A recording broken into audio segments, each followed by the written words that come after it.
السلام عليكم ورحمة الله وبركاته جماعة، رمضان كريم. تاني شي لا تنسوا، هذا الشهر للعبادة، مو بس لنتفرج على المسلسلات، بس it's okay نتفرج بس لا ننسى الله. فأول شي أستغفر الله، الحمد لله، لا إله إلا الله، والله أكبر، واللهم صل وسلم على سيدنا محمد.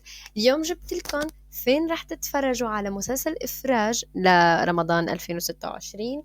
كل الناس عم تحكي عنه، انا لحد هلا باي ذا واي ما تفرجت فيه، بس رفيقتي قالت لي انه مسلسل بطل، فانا رح ابدا اتفرج فيه اليوم.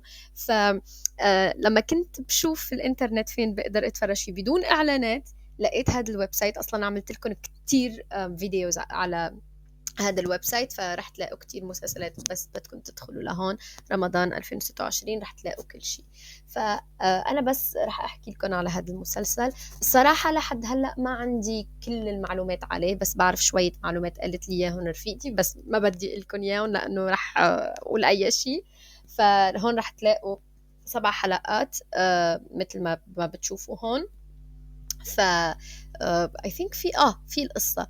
قال لك بعد 15 عام خلف القضبان يخرج عباس الرئيس إلى الحرية ملطخا بدماء أقرب الناس إليه، وفي رحلته للبحث عن الغفران بمساعدة ابن عمه شداد أو شداد ما بعرف، يصدم بعالم أشد ظلما من زنزانة السجن. والله صح، أقسم بالله العالم اللي نحن بنعيش فيه أشد ظلما.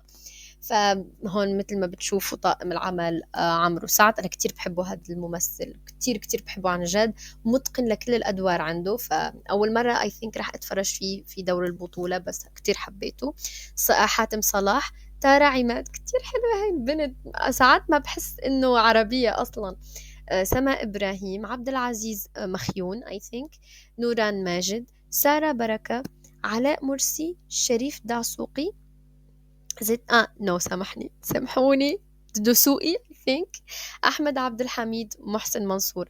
أصدقائي المصريين لا تنسوا إنكم تكتبوا لي في الكومنتس على إنه أنا نطقتم كلهم غلط. أنا آسفة عن جد آسفة.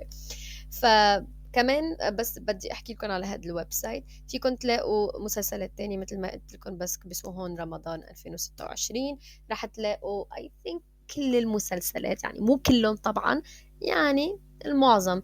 باي ذا واي رح اعملكم فيديو على مسلسل اصحاب الارض، فانتظرونا. انا رح اعطيكم بصراحة يعني لو حبيت او ما حبيت وشو القصة وهيك شيء. بس لهون رح يخلص الفيديو تبعنا.